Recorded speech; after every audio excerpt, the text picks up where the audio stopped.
I tell you, I'm really, really nervous. It's really hard to find the words to describe such an incredible person. So this is probably one of the hardest speeches I've ever given.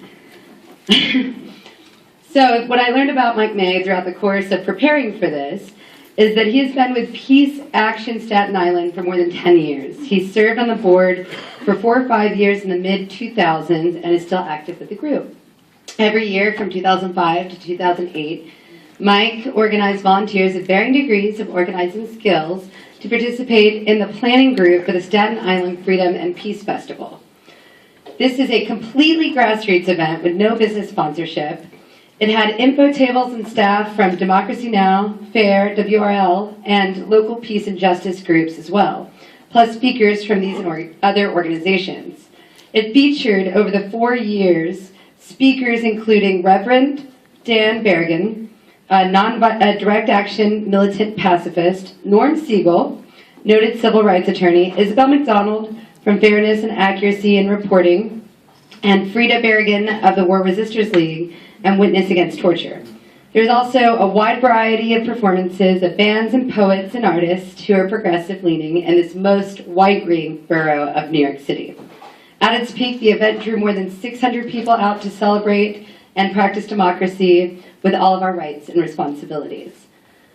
I also learned in this event, though I'm not sure if we've talked about it before, that we come from exactly the same place, Gulf Coast of Texas. We both grew up on or around Houston, him Pearland, and me Beaumont, which makes a lot of sense. I said, that's how we got here, punk rock music.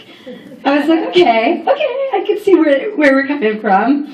But if you turn, I don't know, has everybody looked in here yet? You see this page 7? You guys see this picture? This is what I have known about Mike May for the entire time I have been in New York City. I didn't move here until August of 2011 and quickly met Mike out at Occupy Wall Street. And, you know, I have to tell you that this is an incredible picture because it's what he looks like every single day. I really think every time I look at him, if everybody were that positive and that good of a person and just smiled that much, we wouldn't even need a movement. The world would be the place we want to wake up to every single day.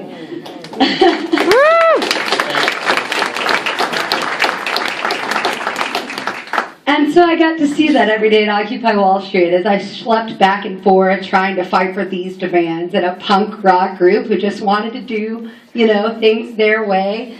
And then things got a lot more rough. Those were learning periods. The struggling periods came when I had to go to over 40 pre-court dates and then a grand total of about 30 trial dates, all leading up to what seemed to become clearer and clearer each day was going to be an unjust conviction and possible imprisonment in Rikers Island.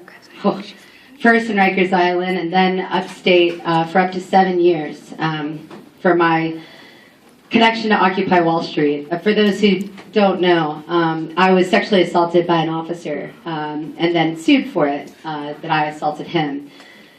That is a really difficult thing to show up to every day. But I didn't have to do it by myself. Almost every single day, Mike May, and it's my first time in Staten Island, and on my way over here, I was like, oh my God, how did he show up here every single day at 100 Center Street? Wow. But seriously, every single day, Mike May came out. As I walked in that courtroom, as I was called names and made into a caricature of what we crazy leftist liberals are all about. And I saw this smile every single day. Every time I looked behind me as I was walking up to see that judge, I looked back and there was Mike May.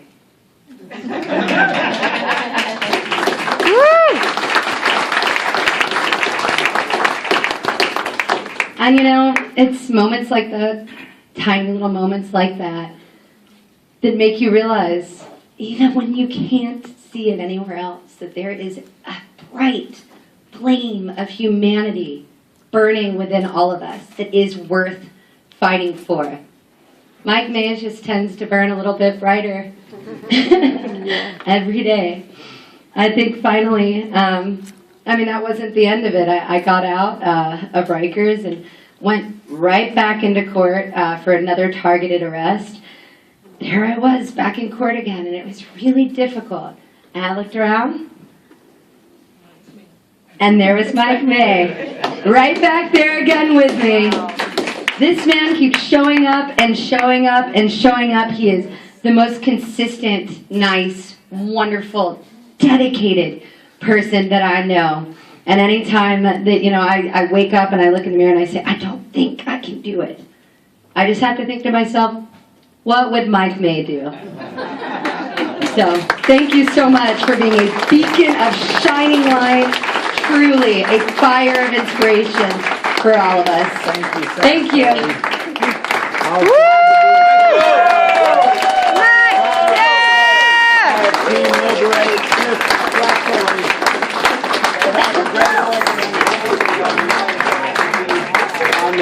On the tight ally side, Team Liberate Cecily, that was awesome. Y'all went through a lot. I was glad to help support y'all and help in any way we could. You had a lot of allies, and many of them are in this room, including Daphne Carr right here, Ilya Geller, Joyce Wald at this table. A lot of the Wobblies here helped support Cecily McMillan in her time of unjust conviction. Several of us put on a play at Union Square the day before she was convicted. And the play was about Cecily's trial, and we were mocking the hypocrisy of the trial and how it was bass-ackwards in terms of justice not being meted out to the right side. So that was an important, it was important to take a stand on that, because if people don't take a stand, we got to take a stand, make a difference, do what we can. Otherwise, the state will continue to crush dissent, and that is not what democracy looks like. Cecily talked a little bit about what we had going in Staten Island in the middle 2000s with the Staten Island Freedom and Peace Festival. Dan Berrigan, a friend of mine and one of the greatest humanitarians alive today, penned a poem about his activism with the Plowshares Aid, and I think it applies to all activists. It's called Some. Some people stood up once and sat down.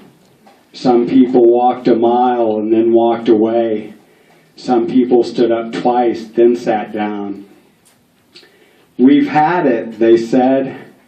Some people walked 2 miles and walked away. We can't stand it anymore, they said. Some stood and stood and stood. They were taken for fools, but they were ultimately taken for being taken in. Some walked and walked and walked. They were asked, why do you stand and why do you walk? They replied,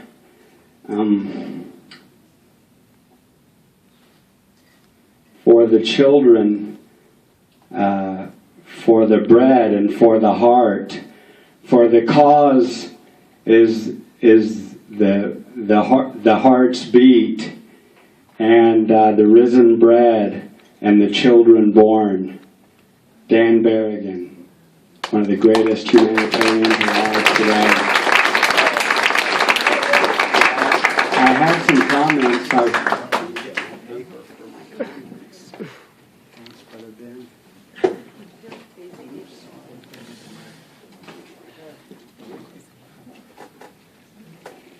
My short talk is about people power and what it will take to achieve it. I think, in my opinion, people power revolves. I need my glasses. They're on the table. Go ahead.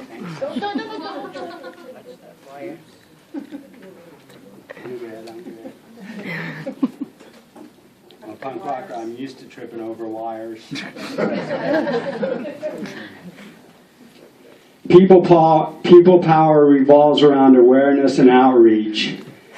To maximize that outreach requires autonomy and solidarity. In the room tonight, I see many friends and comrades who are in organizations that I'm either a member or an ally of. I've been in the IWW since 2000, the rank and file run union that militates for democracy in the workplace. In the last several years, new blood and other seasoned veterans dedicated to workers' rights have actually gotten this union, affectionately known as the Wobblies, back on the map through organizing campaigns in the 35,000-member New York City food manufacturing and distribution industry. My dear old-timer friend Red Jackman recently died, but for the 15-plus years that I knew him, we discussed politics and people's role in a functional democracy. He came up with a 9-word sentence a couple of years ago that explains Wobbly philosophy. Those who do the work should run the show. Since 2000, thank you. Wobbly's rule. Keep up the great work. Got a lot of the organizers right here at this table who are doing the nuts and bolts and grunt work of helping organize disadvantaged and disenfranchised workers who are taken advantage of by exploitive labor practices by ruthless bosses. Since 2003, I've also been a very active and vocal member of this group, Peace Action Staten Island, the PASI. For the last several years, I've also enjoyed helping to contribute to the work of Witness Against Torture, the group that primarily uses direct action that spearheaded justice for the Muslim men illegally detained at the torture facility known as Guantanamo Bay. Some of those detainees have engaged in a hunger strike numbering hundreds of days to draw attention to this grave human rights injustice perpetrated by the U.S. government. Several detainees have killed themselves. To perpetuate a paradigm of people power, the concepts of autonomy and solidarity are essential as we connect the dots of our common bonds and strengthen our diversity. Peace requires vigilance. War requires violence. One makes sense, the other makes us ignorant. For freedom and peace to have a fighting chance to last, people must stay steadfast to make our stand. The people united will never be defeated. If the rulers keep us divided, we know that we've been cheated. For at least the last 35 years, the fix has been on between the government and the ruling elites who set its policy. And that's why a big percentage of people are broke and society is more broken down than ever in most of our lifetimes. They engage in a war of attrition, and we, the people, are conditioned to expect less and less, while what we thought was a grand experiment in democracy is under relentless assault from privatization. Thanks for numbering the pages. Our rights are getting bulldozed by the very entity that is supposed to safeguard them, our owned government, that has chosen to be beholden to the corporate state that it created, to cement their Faustian fascist partnership that confiscates and consolidates power, while we the people try to realize our demand to liberate that power. Without understandings, it's hard to have reasonable expectations for a new normal. We need to organize to survive and thrive so we plebeians can lead fulfilling and enjoyable lives. We need to remain firm in trying to help right our government's human wrongs. If we give in or give up, it's a lost cause. If we give it all we've got, we can overcome the current status quo's flaws. The gross lack of accountability guarantees that an elitist minority with narrow interest will continue to run roughshod over democratic principles and practices. The checks and balances that are supposed to keep the system fair are not working at all, and as such, we should beware of the government's perpetual war footing and its resultant permanent war economy that serves the profiteers, not the general public. Meanwhile, the problems that that creates are on such an immensely massive scale, people naively think we cannot do anything about it. When in fact we can put forward motion into positive social change if we are aware that there are many groups and coalitions in the struggle to help accomplish this. The truth would trump the lies if only mainstream media would report it. What good is freedom of the press when major media doesn't exercise that right because of their chosen role as an apparatus of the state? More war equals more poor. Let's reverse that shutout score. U.S. policy is a war for terror, not a war on terror. Both factions, Republicans and Democrats of the business party, know this and use it to manipulate constituencies to set us all up for divide and conquer tactics to maintain their control of power so we cannot liberate it. The need to speak truth to power is urgent now more than ever. The government has shown it will crush dissent with the force it deems requisite. Cecily has felt that personally herself, and so have other people in this room. Whistleblowers should be praised, not threatened, incarcerated, forced into exile, or killed. In a free and open society, people and groups who engage in these actions are quite essential. The government betrays people's sense of patriotism for corporate state propaganda, and that is not what democracy looks like. When truth is considered treason, our government has created an empire of lies. That's what we need to address. Those are the underlying issues. That's what it's all about. You know, all these different groups that are represented here tonight, we all share a common bond. And that means we need to hold our government accountable with any underlying issue that addresses any of the special interests that any one of us is interested in. There's an underlying theme, and it runs throughout the government. That's how they divide and conquer. They compartmentalize things and don't look at it from a human rights perspective. We've got to repopularize populism and form critical mass for a massive movement.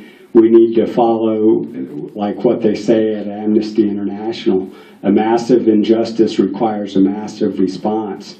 Not just this special interest stuff. We need to look at the underlying causes. Thank you.